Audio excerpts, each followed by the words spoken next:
this particular tournament, I remember for a few things actually. And India's group was actually a group of death. I can probably name the entire 11 of Zimbabwe even now.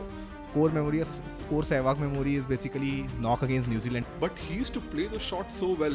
And what followed was unreal. As an Indian fan, we were definitely disappointed. Hello everyone, welcome to another episode of Bat Balla, and we are gonna do another episode from the Nostalgia series. And since Champions Trophy is gonna start pretty soon, so we thought we'll do some time travel and go back to 2002 and cover that Champions Trophy, for you guys. What do you think? What do you think about that? What memories do you have from that Champions Trophy 2002, Sulesh? Yeah, the Champions Trophy itself evokes a lot of mixed response, right? I remember it was one tournament where all the teams used to play outside the World Cup, and even now that's the only other tournament. Now we have the T20 World Cup as well, but otherwise Champions Trophy used to be the one tournament where all the other teams used to come, and it used to be a very short tournament, but you should have good matches always. And this particular tournament, I remember for a few things actually. One is the fact that you had all these new players coming in. It was a new squad that was developing under Ganguly. We had beaten Australia in India the last year, and it was a good sort of lot of enthusiasm, a lot of hope was coming in, and also the result of this particular tournament, right? It was a very strange result as well. So I think those two, three things stand out for me. But otherwise, Champions Trophy always has been a very interesting and a good tournament. I feel we should continue the tournament.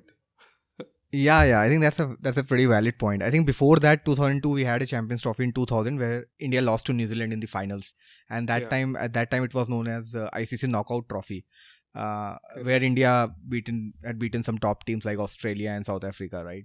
And again in 2002, also we played really well, some top-notch cricket, and we defeated the likes of England and South Africa in the semis. We'll get to that. But 2002, I think, is one of the very important years from the ODI setup point of view. And if you remember, we had, I think this Champions Trophy was organized somewhere in the month of August. It was in Sri Lanka, August, if I remember correctly. And before that, India had defeated, I think it was September, not August. Yeah, September. Okay. And India had defeated England in the same year in July, that famous NatWest Trophy finals.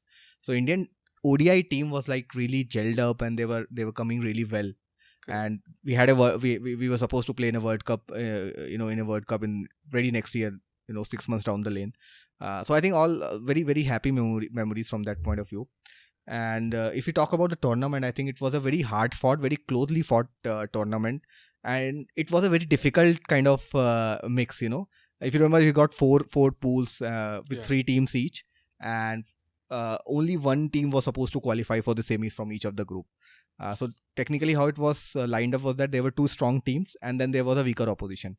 And India's group was actually a group of death, because they had England and Zimbabwe. And Zimbabwe, if you remember from the early 2000s, Sulesh, I think you remember how good they were.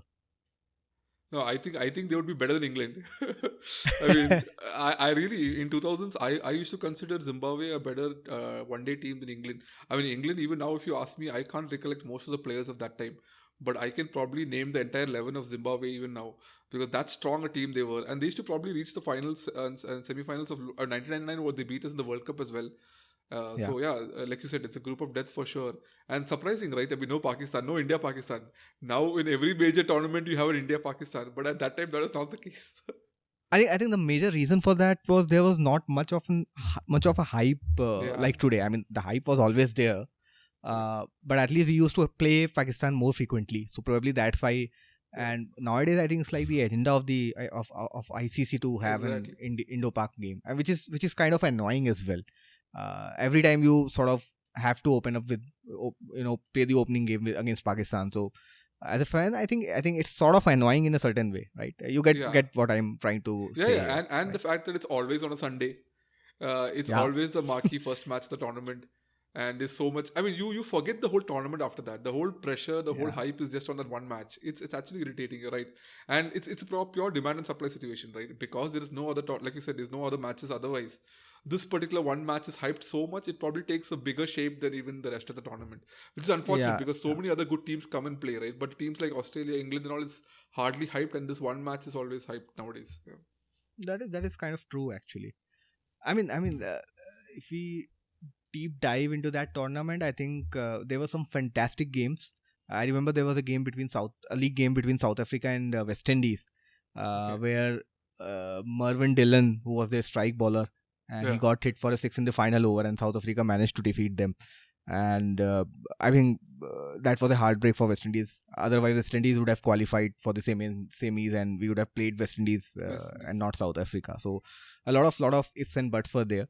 And Sri Lanka played some fabulous cricket. They defeated I think Australia in the semis, if I'm not wrong. Yeah, and I think let's start with our group. India were grouped with Zimbabwe and England, as we mentioned earlier, and the opening game was against Zimbabwe, and India batted first. And correct.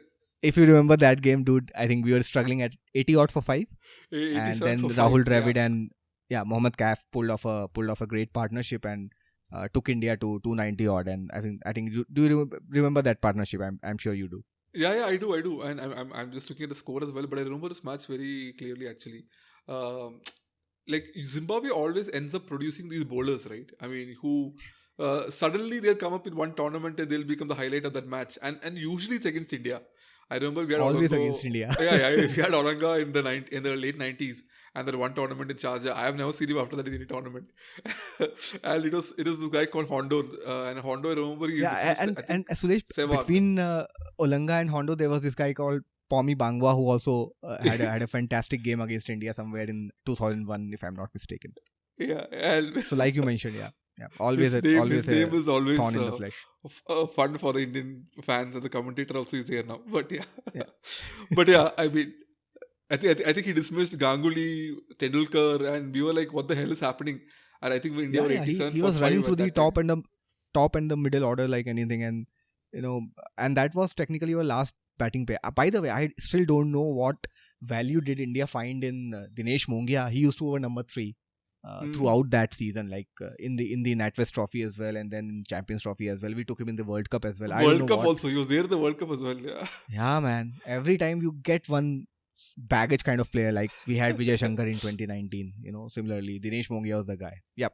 So and I think he used to bowl some off spinners as well, but he was a left arm, slow left arm kind of bowler. Oh, slow left arm. Okay. Yeah, slow left arm. Weird kind of action. You feel that he's jerking, but he was not. Yeah, I mean, it is such a. I mean, if you look at the squad now, right? Now each of these players, I mean, forget Dinesh Mongia, right? But other than that, each of them is now probably a one-day great. Now, in hindsight, when we look at them, if that squad was one of the best squads we had, right? I mean, if you look at the lineup, I'll just quickly read out the name: Ganguly, Sehwag opening, Mongia 1 down, Tendulkar 2 down, Dravid, Yuvraj, Kaif, and then the bowling lineup: Kumble, Harbhajan, Zahir, Nehra. I mean, that is one of the best lineups you've had as an ODI team, I think. Yes, Suresh. I mean, that I think, and on top of that, Ganguly was the captain who was at his best with respect to the captaincy. Also, he was leading right from the front with respect to the batting as well. And like you mentioned, India, I think, were playing some fabulous cricket in those days. And just for the sheer brilliance of Australia, they got defeated in that World Cup final as well. Otherwise, I think it was a memorable, unbelievable lineup for India. Yeah. And even in this game, otherwise, we're coming from the late 90s context, right? So if say Indian top order is back in the herd, especially Sachin, and then you are struggling at 80 for 5, then there are literally no hopes for a comeback, right? And that's the beauty of it. You got to come back in the NatWest Trophy final where Kaif and Yuvraj sort of led the counter attack, and then in this game where Kaif along with Dravid had that partnership to not only take India out of the troubled waters, but also get a formidable score on the board. Yeah. And I'm talking about Mohammad Kaif, right? He scored a century here. I was never a fan of Mohammad Kaif, the batsman. I mean, I found his technique as batting very, very weird. I don't think anybody can say that, we are a Mohammad Kaif fan in terms of batting. But the guy was a gun fielder, man. I mean, one of the best fielders I've seen in the blue jersey for India. Him and Yuvraj, it just brought, like you said, right? It brought a new life to the Indian team. I mean, otherwise, I remember when you have all these players fielding in the line, they will just put their hands up and just wait for the guy in the boundary to come and take the ball. But these guys used to actually dive. And for the first time, I think Robin Singh was the only guy who used to dive. But these guys brought in a new athleticism and new energy to the field. That's a very valid point. Actually, it's not only about the fielding, Suresh. If you remember, with Mohammad Kaif, I think there was a lot of positivity around him. He was a team guy. the other person who comes to my mind with respect to, who was very similar to Caf with respect to the way he used to carry himself, was Suresh Raina, another gun fielder. A very, very team man, someone who's sort of ready to take the bullet for the team. He'll do the hard work. He might not be the best of the batters, like you mentioned, but again, had definitely made some useful contributions down the order, and like in this game, right? Even after scoring 280, 290, and then also we found it really hard to sort of win that game. If you remember, we had a guy named Andy Flower. I mean, he was just unreal, especially against India. I think he used to do some miraculous things.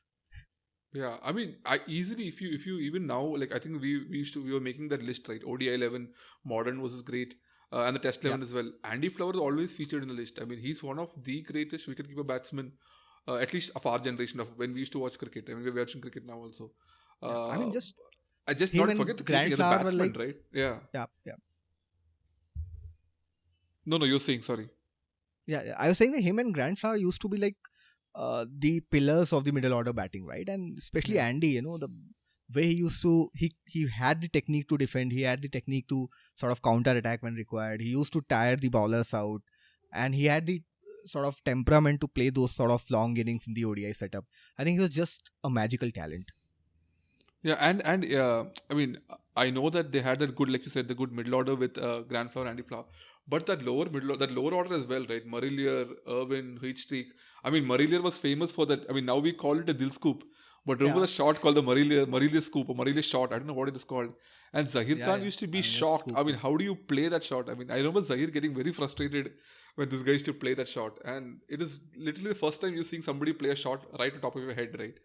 And very, very, I mean, like you said, right? It is not probably the most talented team, but it is definitely the most hardworking and most energetic team. You can never count out the Zimbabweans. You'll know that, like how we have New Zealand now. I think it was Zimbabwe at that time. Like everybody used to perform the 110%. Everybody used to give their best shot, and very, very good team, very, very competitive team. And you can never rule out the Zimbabweans. And even this match, right? Like you said, 87 for 5, and we put up the big partnership. You think, okay, India is going to win, but they actually come back and they fight, and they lose, but I think a very small margin. Yeah. When they, sort of lost by 15 odd runs, and I think he made close to 145, 146. Andy Flower single-handedly, half the team score, more than half the team score. Yeah. I think that's the case with Zimbabwe in those years, right? Now the next game was also really important. I remember, so India-Zimbabwe game was there. After that, England played Zimbabwe and they defeated Zimbabwe quite convincingly. Where Matthew Hoggard, I think he was bowling unbelievably well in that tournament, in that game against Zimbabwe. He was swinging the ball like anything. And when India faced England again 3 or 4 days later, it was a sort of virtual quarterfinals, right? You had to defeat England. And they made a good total on the board, right? 250 plus. And in those conditions, I thought Hoggard was going to be a threat. But again, it turned out to be a one-sided affair thanks to the blistering knock by Virender Sehwag, and then some use. And they had a solid partnership with Ganguly at top of the order. And it was like a 7 or 8 wicket victory, if I'm not wrong. Yeah, 8 wicket victory, yeah. Do you remember Sehwag when he came first? What were your first impressions? I remember it was a game against New Zealand. I mean, he made his debut earlier. Way earlier, and where he got out against Pakistan, I think. He got out in a single-digit score or something. Then I remember he played against Australia in that 2001 ODI series. I think he was the man of the match in the first game. But I think my memory, core Sehwag memory, is basically his knock against New Zealand, where he made his debut 100. And we all thought that he is Sachin Tendulkar. He exactly like Tendulkar. And Tendulkar was not playing in that series. I think he was injured or something. Okay. And it took me and my friend was there. I think we were watching the game together. We initially were confused, actually. Ki Sachin hai or is it like someone else? Because the way he was batting, the way he was smashing, the bowlers, I think we had never seen anyone do other than Sachin. Any right-hander do that against top quality bowlers. So I think that was my first impression.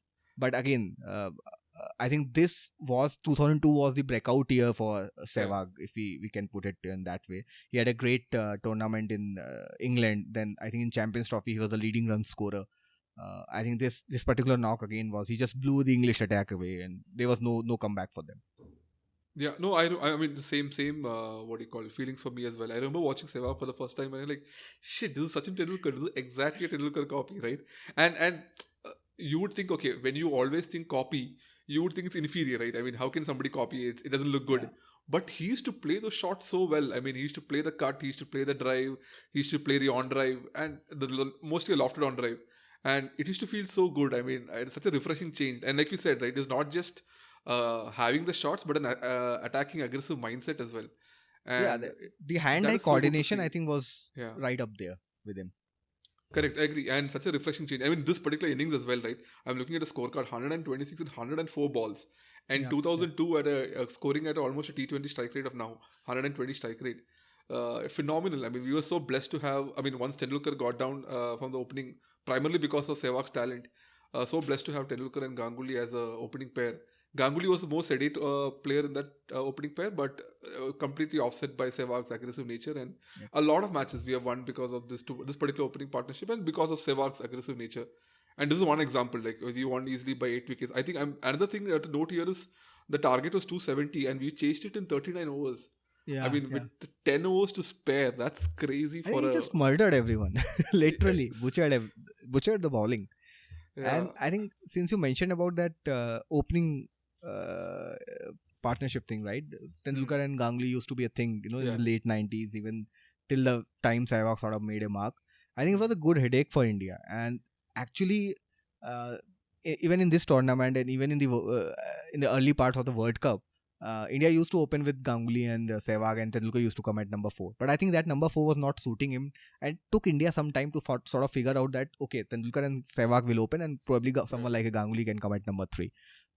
So I think a lot of interesting things which happened in those times, right? So I Correct. think India just blew England away in this Yeah. game, and to set up an iconic clash with the mighty South Africans in the semis.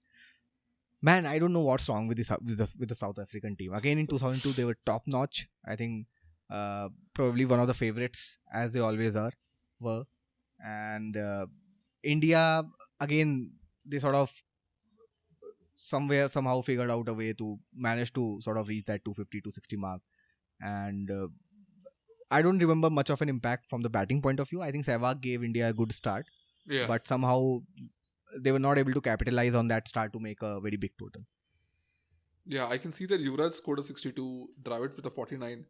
And 261, I mean, look, the South African lineup was also very good, right? If you look at the bowling, Pollock, Entini, Donald, Callis, Klusner. That is, you can't get a better fast bowling medium pace attack Oh than man. that. Yeah, that is probably an all time South African level. A lot of these guys will feature. So 261 for 9. I mean, I'm sure we were confident, but you can never. I mean, South Africans again, their batting lineup also was equally good. I don't remember this particular match actually. It says Man, here it was Gibbs was one of the retired hurt. frustrating games for me Okay, watching it as a fan, I can't and remember.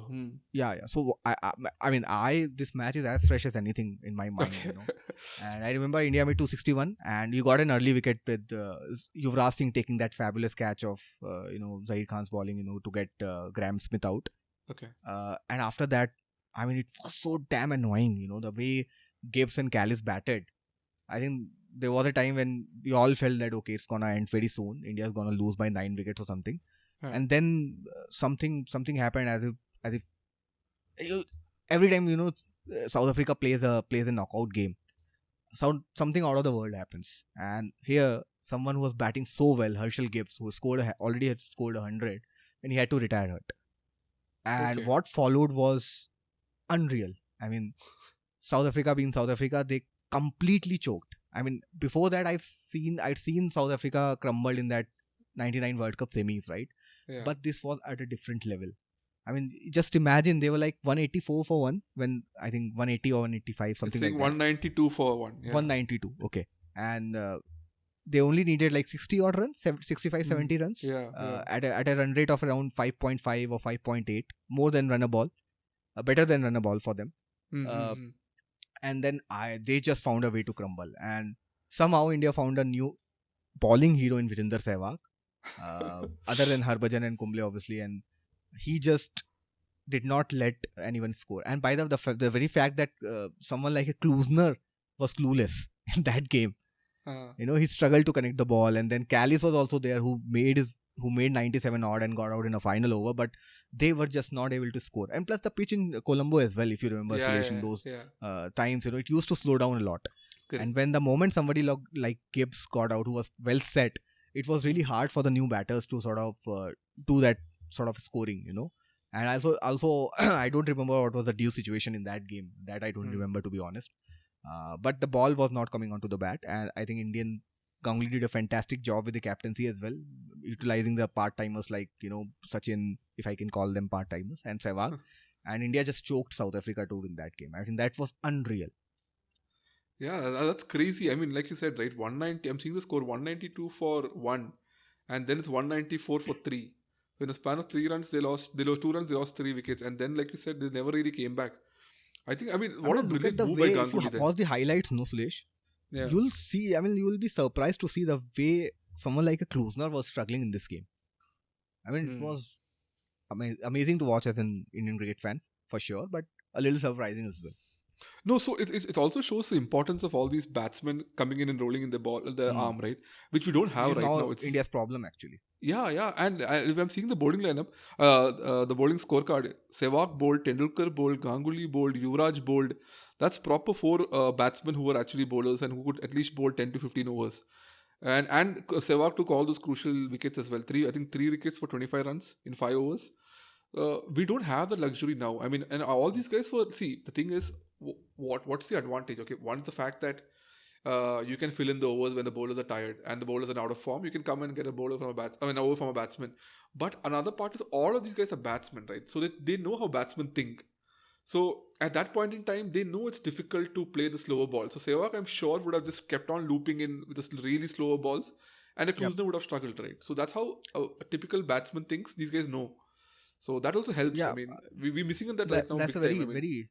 that's a very valid point, actually. And this problem is like for everyone to see, with India. In that game, I think I remember in the post-match presentation, Sehwag mentioned that his job was to make sure that he is bowling at least a dot ball in every over. Basically, he does not want to give more than 5 runs an over. That was his job, and the very fact that he picked up some crucial wickets was a cherry on the cake, icing on the cake rather. Great win. In the other semi, if you remember, Sulesh, Australia got defeated. Sri Lanka defeated Australia pretty convincingly, and to set up that India Sri Lanka final in their own backyard. Never gonna be easy for India, but we had 2 finals, and unfortunately, we were not able to get a result, and the trophy had to be shared between India and Sri Lanka. As an Indian fan, there were 2 sides of the story. One, I was slightly disappointed because in both the games, I thought India were right on top.